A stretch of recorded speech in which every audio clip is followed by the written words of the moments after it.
I often use the 17 SDGs as a way to find out, well, what matters to the company, what matters to the clients, and what matters also to the world at large, and then starting from there.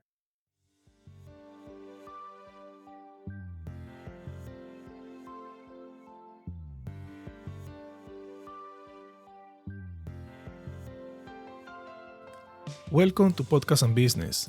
I am Juan Carlos Giraldo from Boston, United States.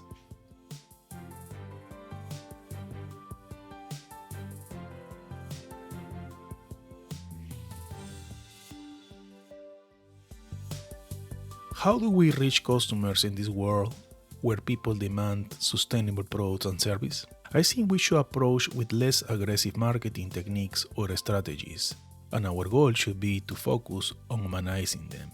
My guest today is Sara Santacroce. Sara focuses on a long-term sustainable strategy and value for current clients and future generations using Humane Marketing, where she combines humane business, humane selling, and humane marketing itself.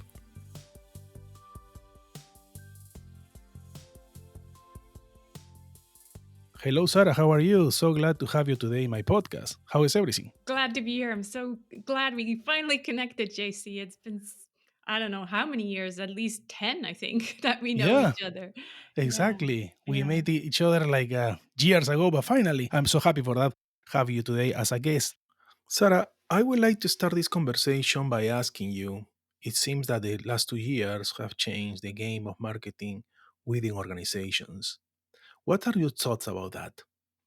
A lot of things have changed as we discussed before we started recording, and yeah, marketing as well. And I think it really is related to the values of people that have changed. So that, like, one thing that we see right now in the US but also other countries is this thing that we call the great resignation, where a lot of people are not happy in their jobs anymore, so they quit their jobs. And that is a sign that their people's values have changed, their priorities have changed. Maybe they've finally gotten to be a bit more quiet and have time with their families, loved ones, and so they're not happy in their jobs anymore. Well, the same thing has happened in terms of marketing. Since people's values have changed, we are looking at marketing from a different perspective. And I'm talking about us being consumers and customers. If we are being marketed in a way that feels like pushy, hypey, aggressive, or even, I'm thinking of the US again, the times that you just went through with the Trump years, a lot of, not very much clarity, illusions, and lying, and all of these different things.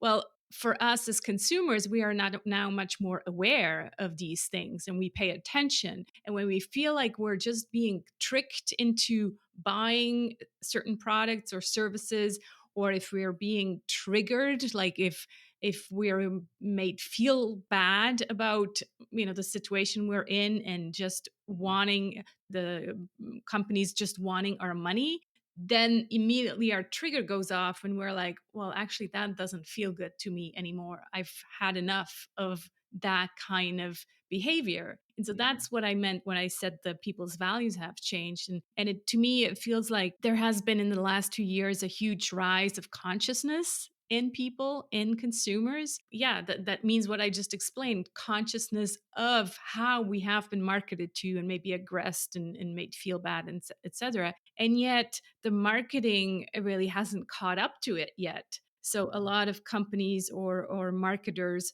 still market to us as if it was 2010, where these strategies and techniques were just like everybody used them and we were just used to them. But now all this hype just doesn't work anymore, because we're like, you know what? I'm done being treated like that. I don't want to buy from a company like that anymore. So that's what I think is changing, or has changed already. Yeah, no, I totally agree. I am like exhausted of these kind of techniques that are like probably like from 10 or 12 years ago, and still they think that they are great tools. I agree with you, Sarah, that the COVID, 19 and another things challenging the existing rules about marketing and also the customer relationship with brands and companies. So speaking about brands, customers, I would like to ask you, the society right now, customers, stakeholders are demanding sustainable products from companies in different ways. What are they doing for the planet? Mhm. What are they doing as a company with the society, etc. How to reach them through humanized marketing strategy, because this is the concept that you coin, the humanized marketing strategy. How to reach them. I think it really is a new way of connecting with people rather than chasing after them, which is what we did, up till even 3 or 5 years ago, where we come up with all these campaigns and ads and strategies to chase after the customer. I think it's now much more about finding a common worldview between the company and the consumer or the customer. And what also comes to mind is this idea of purpose. And there's been a lot of talk about having a purpose in a company, but I really think the work for companies has to start within. We're so used in marketing and sales to focus outwards and to just go directly after the avatar and the ideal client and the demographics, etc., where I think it's a time to go back to basics and start with ourselves. If we are entrepreneurs and one man woman companies, that means actually doing the work for ourselves as a person. If it's a company, it's looking at this purpose, looking at why we are in business beyond just the money making stuff, like, and that's where this purpose comes in. And even then going further and saying, okay, well, these are our values, this is our purpose as a company, what are the values now of our clients, and where is this intersection between us as the company, the clients, and the world at large.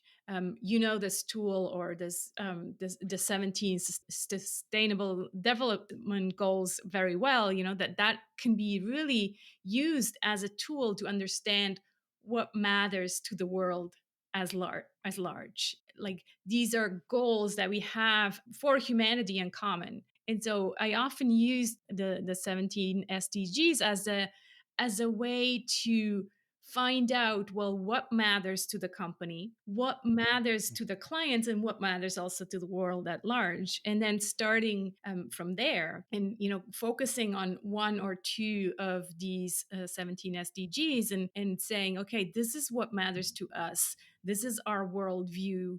And now let's Mhm. talk more, or find more stories that talk about this, what matters to us. Because I really think, and I know you agree, JC, is that consumers and customers, they are looking for brands today that stand for something, that are part of the solution and not part of the problem. You see that a lot already in the finance world, where investors are clearly demanding that. And I think that's just the beginning. In a few years, customers Mhm. will also demand that and say, look, if you're not part of the solution, then why would I want to Correct. buy from you? Exactly. You know what? Yesterday I read a news article, I don't know what paper, and they said, don't sell products, tell histories about your brand. And this will help you a lot. So, you know what, Sarah? It's not anymore about how many likes, how many followers. It's not anymore about that. Is these vanity metrics are gone, in my opinion, the social proof, etc. And many gurus, that they are selling smoke. Now, the purpose, the mission that you mentioned right now has to be aligned with the trust that we are sharing with our customers. Let's talk a little bit about, not a little bit, let's talk about your book, Marketing Like We Are Human. Would you mind to sharing with my audience what inspiring you to write it and how it can help entrepreneurs and all sizes of companies, please? Because it's very interesting that you mentioned purpose, mission, that has to be aligned, values, and trust. Yeah, so really the trigger for me to write this book, and it's more than a book, really, it's a revolution. It's this idea of we need a different way to market our businesses because we need a different way to do business in general. Like my main mission is to bring more empathy and kindness into the business world. And this marketing revolution really came from this frustration, personal frustration. I remember sitting on a therapist's chair. I read the history. Yeah? Yeah. She was devastated after this email. Don't use this term anymore. Oh my Yeah. gosh. Yeah, yeah, exactly.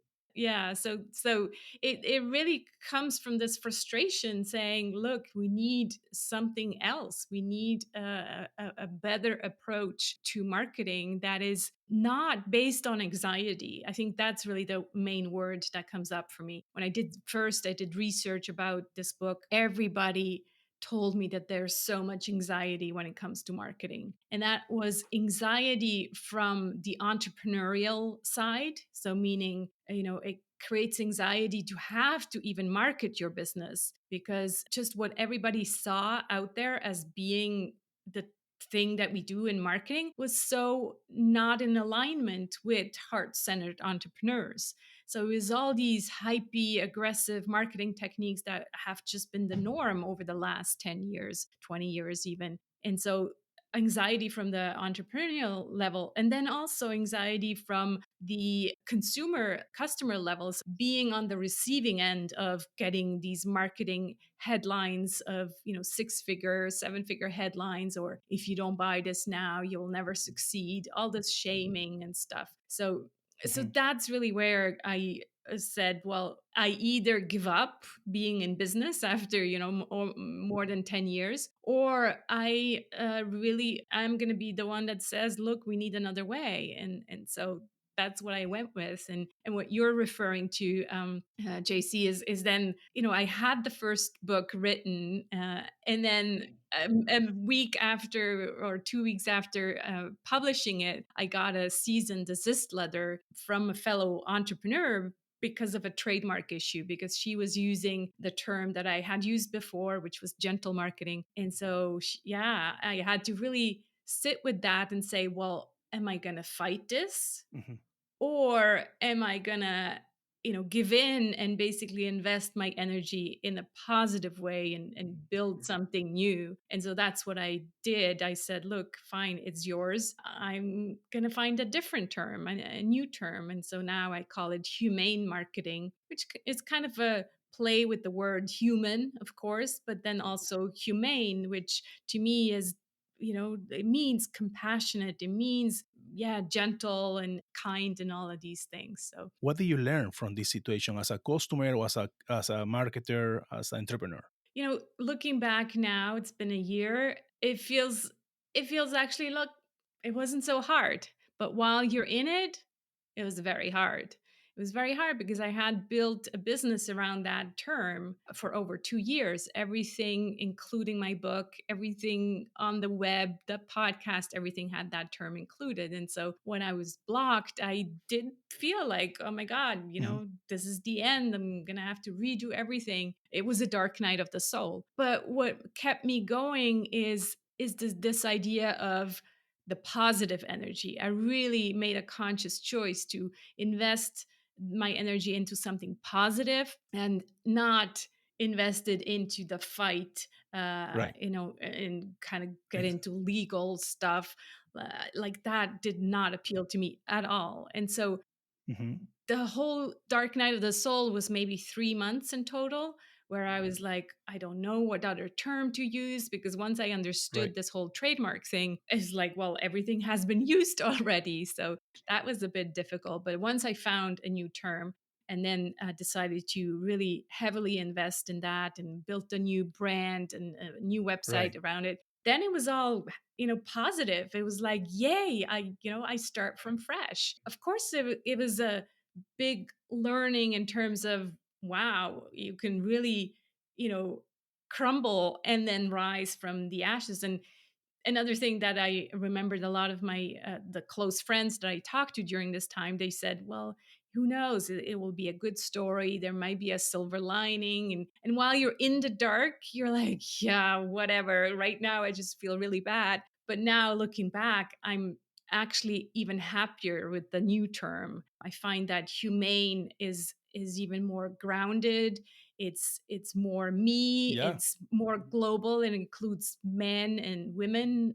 Because sometimes I had feedback that gentle was only for women, which is obviously not true, but that was the feedback I got. So yeah, overall, a good story to tell now.